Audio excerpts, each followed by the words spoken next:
Let's talk about Louisiana Tech, and then we'll move forward to Texas State, the more pressing issue. But we go back and we watch the film, and boy, I tell you, saw a lot of positives when you go back and you look at the tape.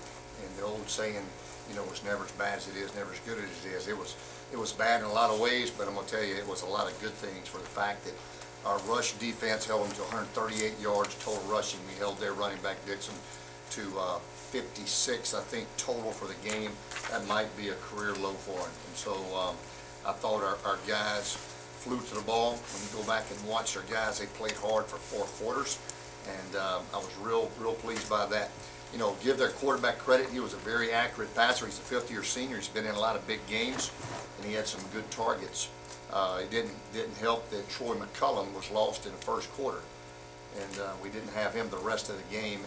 And Brazil had to come in. Jerome Brazil had to come in and play, and that's basically his first extensive playing time ever, because he didn't play at LSU, and then he didn't play in the JC that he was at last year, so he's really never played. And so this was his first extensive chance to get on the field, and he did some good things along with the rest of our DBs. And so we're still learning. We're still young. We got him in third and long a couple times, and in the first half I thought we played pretty strong defensively. I thought we kept our offense in the game again, or kept our team in the game in the first half. They had to make a 50-yard field goal. They had to make a 41-yard field goal, so we forced them to some stops and forced some long field goal attempts, and got 3 3-and-outs, and so did some good things. Offensively, we came out clicking on all cylinders like we were hoping. We wanted to get off to a fast start, and we did. Took the ball and marched down the field, and then Elijah caught the pass out of the backfield, and that was just one of the plays that we wanted to get him out in space to try to give him a chance to make plays in space, and he did, and we went up 7-0 and got a little momentum. But after that, we moved the ball a little bit, but continued to stall before we got into the red zone, so we got to improve in that. And we've just got to find some consistency at quarterback. I thought Jalen Nixon ran the ball extremely well. I think he had over 50 yards rushing, 190 passing, so he about accounted for about 250 total yards of offense. Had 9 carries, ran the option, extremely effective. You go back and look, probably could have ran the option a little bit more. Some of those options took the ball out of Elijah's hands, because those could have been handoffs or pulls. Elijah possibly could have had 9 more carries. He only had 12. We probably would have liked for him to have a few more carries, but we did get him 6 passes out in space, and some of those were quite effective. So he had 18 touches, not counting punt returns. Also defensively, Otha Peters played extremely well. Tremaine Lightfoot played well. So we had some guys I thought come in there and play hard and play well enough for us to win. Just as a group, as a whole, we didn't play well enough to win on the road against a football team that's a very good team. And but when he came back and we watched the film, met with our guys, couldn't be more proud of a group of guys, because right in the face of adversity, these guys are circling the wagons. And they know they've got a talented team.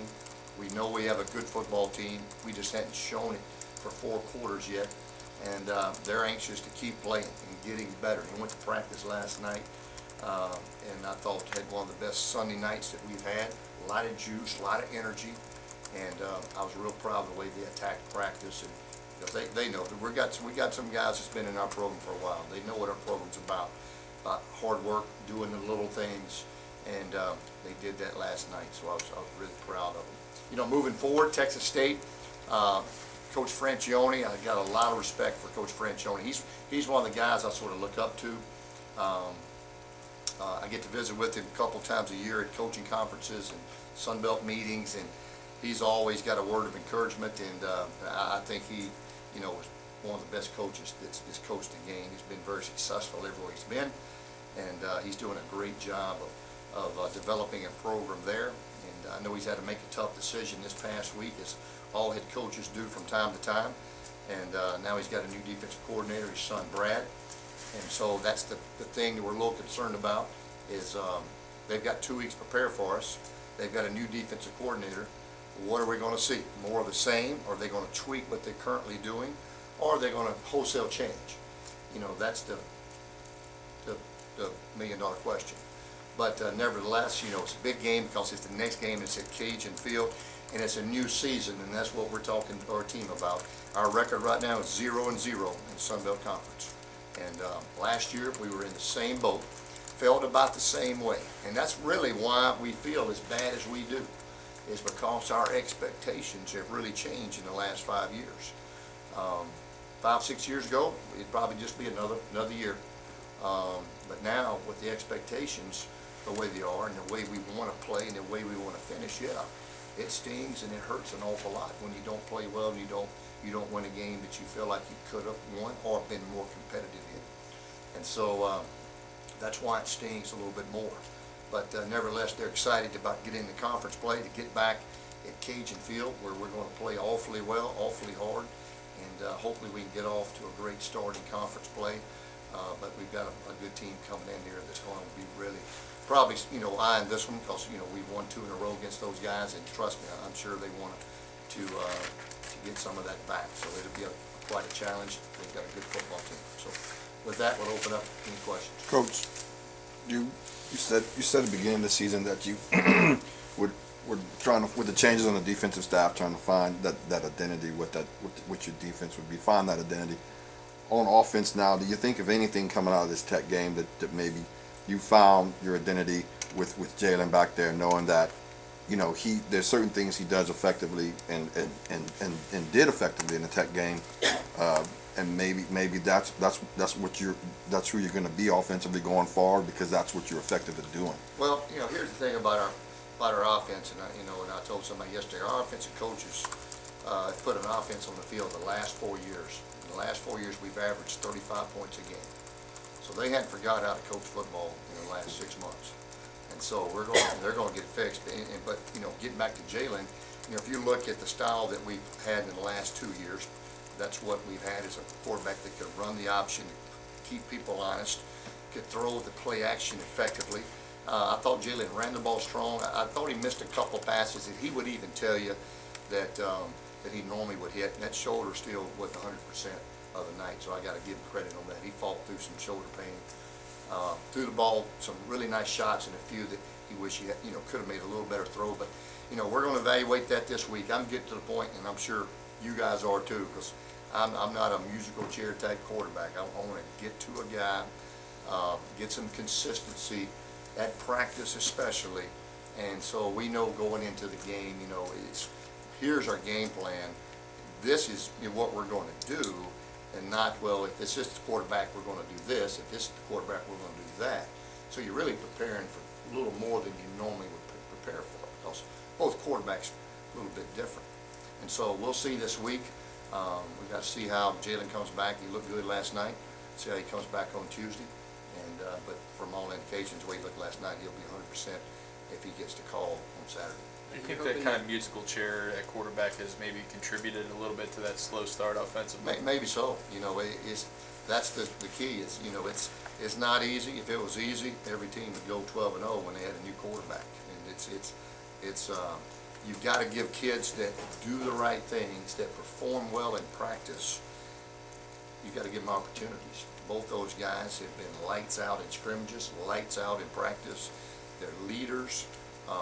Team believes in both of them, and you got to get them in game, live situations against live bullets and see how they perform. And I think we're starting to see some things from both of them, and hopefully to the point where we can make a decision. Coach, the fact that Jalen started the second half with 7 points, is that, I'm tired of doing the quarterback shuffle, and that you decided who that one is, or? Well, during that game, you know what I'm saying, during that game, because I felt like we moved the ball a little bit. It wasn't, in fact, we weren't moving it, we just weren't putting it in the end zone. In the past, you know, we were really stagnant a little bit and just weren't moving. I felt like we had some things going a little bit. If we could just make a few more plays. And if you go back and look at the game, they threw a corner out and their wide receiver makes a diving toe touch. You know, that's making plays. And that's what we've got to do as a team is make some plays like Jamal Robinson did on that 3rd and 11. He caught it at 4 yards, broke about 4 tackles. That was the challenge I had. Jamal Robinson and Elijah McGuire about stepped up making plays, and look what both those guys did. I was really proud of them. They showed that they're ready to take that next step. We're highly competitive. Now we need the rest of the team to take that step with them and continue playing hard, because good things are going to happen to us eventually. We're going to get some breaks. It's going to start coming together, and we started seeing some of that defensively the other night, and at times offensively. But to answer your question, I said, I don't want to change here at halftime. Let's come back, do it again, see if we can put it in the end zone. We did one more time, but not enough. We got to score points. In college football, you've got to score points to win games. You talked the other night about needing more big plays. You had that one series late where he went a bunch to Gary Haynes. If he kind of starts to get it, how much did he have that threat? Gary can help us. Gary's an exciting little player, and kid loves the game of football. But he's still learning. He's still making mistakes, and it's a trust factor. And with the ball, we got to make sure we take care of the ball. We have to turn over. But man, what an exciting little player! And when we get a little more confidence in him, he will factor into the game plan. And he's a guy that's going to be an exciting player. Our freshman wideouts, we've got some of the best, I think, freshman wideouts in the country. They're going to be a really good group for the next 4 years. Coach, how does your defensive staff prepare for a team? How does your offense prepare for a team that's got some changes on that side of the football? They've really struggled to stop people all year long. Do you talk to people and see what maybe Coach Franchione, the younger, has done in the past? Do you go ahead and you go from film and hope you can adjust? How do you go ahead and prepare for that defense? Well, you nailed it right on the head. You've got to go back and look what he's done at previous places, and just to see if it's something similar to what they're already doing. And then, but they also they've got probably now 7 or 8 weeks invested into all these schemes that they're already working. So it may be a fact that they're just going to try to do them a little bit better, maybe minimize what they're doing. And a lot of times when you're not having a great season offensively, defensively, sometimes you can minimize what you're doing and get better at something instead of being so broad. And so, if anything, that might be the approach they're taking, but man, we don't know.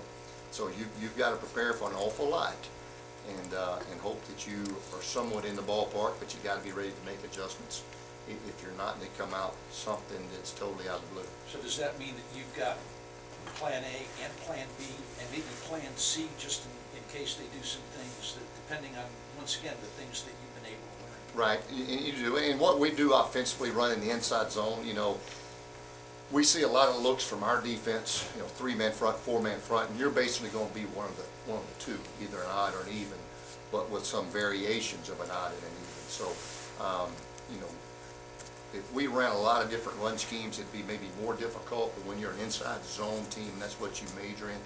It's still about gap control, whether you're 3 down or 4 down, so hopefully we've seen a lot of different looks that we should be able to prepare for. But the back end, what they're going to do on the back end with the coverage, is it going to be all man, is it going to be zone? So some of those things could factor in. We got to be ready to adjust and hopefully have a good idea of what we think they're going to do. The experience of playing those Tuesday games, you feel like you have a good routine nailed down now for how to get guys to treat a Thursday like a Tuesday and so on and so forth? Yeah. You talking about this week or in 2 weeks? Well, Yeah. you'll play on Tuesday. No. On Saturday. Next week. Arkansas State. I'm totally off that. Okay, all right. My bad. You had Forget me, my question. you almost had me right there. I better go back and change the Yeah, I asked Carmichael Dunbar Oh, about yeah, it. Dunbar too. I asked Dunbar about it, and nobody said a damn thing. I thought you were getting your work in early. Everybody's just like, we're gonna go on with this. I thought he was getting you at really something had to somewhere scare down me there. Coach, how's the offensive line playing right now in your eyes? Offensive line's playing really well. I thought up front that we really did a nice job against a really good defensive line. Vernon Butler and Dora, those two guys they had, they're really good players now. They're going to be NFL players. And I thought that our offensive line came off the ball physical, played awfully well. Donovan Williams played well too. Was one of our best guys up front, Michael Quave. And you saw the way we came out and ran the ball early effectively, and probably should have stuck with it a little bit more, even though we did, but I still thought we could have gave it to Elijah a couple more times, but they did good. Did the zone blitz kind of confuse Jalen? It looked sometimes he maybe got rid of the ball when he thought Yeah, pressure was coming and it didn't. Yeah, they did a good job with their pressures. A couple of times he had some pressure in his face a little bit and threw it a little before he really wanted to throw the football. And sort of guessed a couple of times. And, we got to be a little firmer sometimes at the point of attack. But he got hurried a little bit. And we got to give him a little more time. And but I tell you, he can throw the ball when his shoulder's good and when he's got a little time. He's pretty effective. You talk about that decision, you were gonna go for the fourth down conversion, 4th and 2 in your own territory before half, and then Jalen called the timeout and you decided not to. Yeah, we were fixing to run a play to go for it right there. We felt like we had a good play. And Jalen didn't like a look that he saw, so when he called timeout, decided to punt it because they're gonna get over there and talk about it, scheme it up on the play we had called because they saw the formation. And so we were backed up at that time, so I said, let's go in and punt it out of here. If he hadn't called timeout, we had a play we felt like was going to be good. But he didn't. He just didn't like the look he was getting and called timeout, and which is his prerogative. I'd rather him call timeout than make a mistake right there. So we decided to quit and punt it out. Coach, what y'all have seen the last 2 weeks, Akron, they had Cody Grice, all-MAC, nose tackle. You got Butler on Louisiana Tech's line. Just by default, do you feel like maybe you're hoping maybe things will be kind of easier going up the middle this week compared to what y'all have dealt with? Yeah, I don't know. It seems like everybody these days has got 1 or 2 really good defensive linemen. And you better have some defensive linemen to have a chance. You better have a D-line, an O-line, and a quarterback. And we feel like that they're solid up front, Texas State too. So, but our offensive line, they're probably right now the strongest unit on our team right now. That's been working the most with the most cohesion and playing the most physical. Texas State can score it. Are you worried about getting into a shootout with these guys? You know what? I'll be honest with you. I'd love to sort of get into a shootout because that means we're going to be in the game and we're scoring points. I've got a lot of faith in our defense, and I got a lot of faith in our offense. Once we get rolling, just like we did last year, we started a little bit slow last year. We got rolling offensively, and one of these quarterbacks are going to get into a rhythm because they're going to get more practice, and we're going to get it going. We got too many good players, and defensively, I love what we're doing. We know what we're doing right there. We're stopping the run, and some guys are getting better quickly in the back end. But I'm anxious for our guys to have some success. I think once they do, that's going to help build some confidence. Coach, considering what the success you've had the last 2 years against Texas State and Coach Francione, knowing your zone read offense and knowing what type of game number 15 had against them last year, I would imagine that you guys don't expect anything different than him trying to come out and play maybe that 7 or 8 in the box like any of the other teams you played so far this year and trying to stop that. Well, you would think so, because that's what we want to do is run the ball. We want to get Elijah the ball, and so you can count on them trying to stop the run, and that's what you got to do if you're a good defensive team. And if, to win games, you got to stop the run first. And the old philosophy: stop the run, control the pass. And so that's one thing we're expecting them to try to do. Coach, quarterbacks usually catch the brunt of the blame. How much help do you think they've been getting from your receivers right now? You know what? I thought the other night a lot. Jamal Robinson, great play. Elijah McGuire takes a short pass and makes a big play out of it. And so I thought they got a lot more help the other night. And as a team, I thought they're getting more help. We've just got to execute a little bit better. You go back and you look at the film, and it's one of those. It's one of those things where, boy, just a little bit here or just a little bit here, things could be different on that play. And if they're different on that play, it could be different on that drive. If it's different on that drive, it could be different in that quarter or that game. And so, we're close. And so, we've got too much good football ahead of us. It's no reason to press the panic button. It's just we just got to press the stay the course button. And so too many people, as soon as you lose, you don't have a little success early, they want to veer off course. You might adjust the sail, but you stay the course. And so we're definitely doing that. At least from my vantage point, it seemed like you guys maybe didn't bring as much pressure defensively this past weekend. Was that by design against Tech, or is that something maybe the defense is morphing into? No, that's a little bit by design. We showed a lot of pressure, and then at the snap, we would back out. So that's what you want to do, is you want to bring, and for us, you want to bring enough pressure where the threat of pressure is always there. But then they don't know, are you still coming, or at the snap you're backing out. That's the philosophy of teams that bring pressure and try to mix and marry man coverage with zone coverage. The turnover battle, I know in the last 2 games, I remember, so many correlations between last year and this year right now.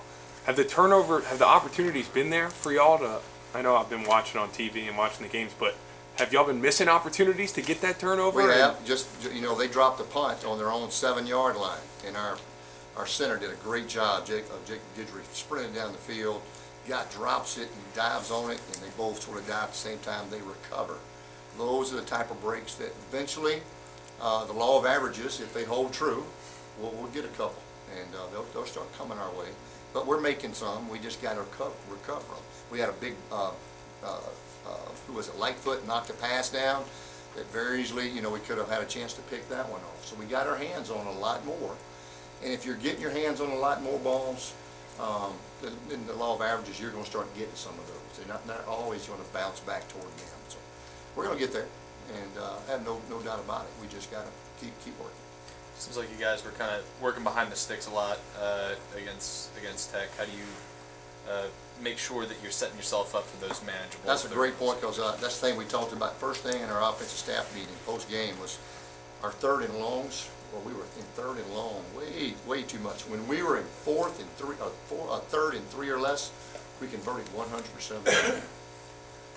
But we were in 3rd and 7 or more. I think we were 1 out of 6. 1 out of 7. 1 out of 7, and the one that was 1 out of 7 was Jamal breaking about 3 tackles.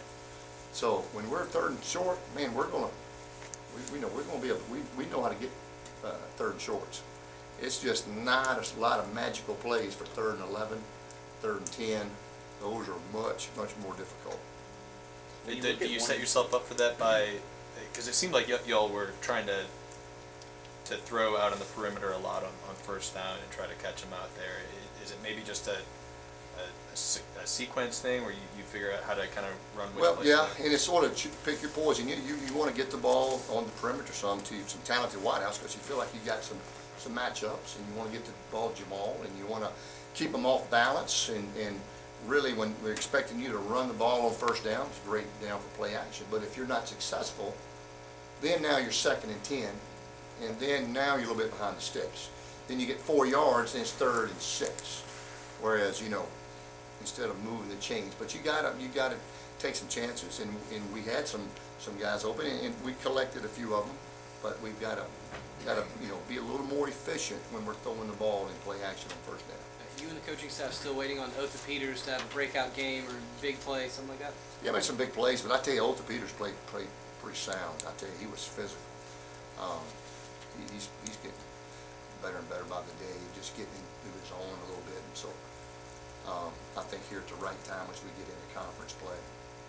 You get back McCollum, and then I think a couple of the other ones were Watson and Donovan Williams, I think, went out at the end. And yeah, Donovan, we expect Donovan back. Darzell Washington will be back this week. How much he's going to play, don't know. He ain't lined up in now for quite a while, but he's going to be available. For McCollum, he's going to be questionable, but from every indication last night, it was pretty promising that he's going to be pretty effective. And then Lightfoot and Watson should be fine. Gerald mentioned a little earlier the similarities of last year. Is it a little easier to keep your guys focused, even though it's 1 and 3, since you had the evidence of last year, still and be able to really achieve all the goals y'all wanted to do? Yeah, no question. And they know we've done this before. We started 1 and 3 last year, and then we reeled off, if I'm not mistaken, 6 in a row or 7, and had a chance to win the conference championship. And so I just got a lot of confidence in these guys, and they know they've been here before, and they've seen the footprint, they've seen the map on how to do it, and it's continued to come to work. It's pulled together as a team. It's some guys start stepping up, playing a little bit better, and so I have all the confidence in the world of this football team. How's Darzell Washington coming along? Good. just, he just hadn't played in a while. So we'll see, but he's a great pass rusher, so I hope he can. Health-wise, is he gonna be ready? Yeah, he's gonna play. Carmichael mentioned kind of the one thing the defensive line would like to do is get more of that pass rush. That's the one thing that he feels like the defense is missing. How big of a boon can Darzil be towards? Well, that's a big part of it. He was our pass rush guy. We've got a lot of guys who are great at stopping the runs. We're big and we're strong. Well, we can establish a new line of scrimmage. We can hold our gap. We're just not built in the pass rush capacity with some of our guys. And, he's a guy that can really bring that off the edge. And so, anxious to see how he does. With the transition Texas State is going through on defense, the 4 opponents y'all dealt with, all from different conferences, when you talk about we've got to be ready for pretty much anything from them, your first 4 games, did that do a good job of getting y'all ready for anything or a lot of different things? Well, we saw a lot of different things. Just like any time that you play 4 different people, you're always going to see a lot of different looks. And, what we do on defense is pretty simple. And so that's the thing that's good about what we do. We're pretty simple, and hopefully we can adjust. How about the turnover ratio? Not good. That's a critical part of it, Bobby. It's we just gotta not only we gotta take care of the ball, we gotta, like we mentioned earlier, we gotta create some turnovers. And that's something we work every day. And like I said, they're coming. We just gotta keep punching, keep plugging, keep getting some balls out, and eventually we'll get on. But it's something we work and stress every day. What is it about Tyler Jones that impresses you the most? Well, he's a veteran. Well, now, he used to be a young guy that's playing. Now he's sort of evolved into another veteran quarterback. This second or third year starting. And he can run and throw. And he's a deceiving runner. I think he runs the ball well. Can really throw the football. And I think he's an outstanding quarterback. We've seen a lot of good quarterbacks. Seems like everybody we play has got a good quarterback. And so he'll be a challenge. We kind of talking a lot before the year about how many touches Eli will get per game.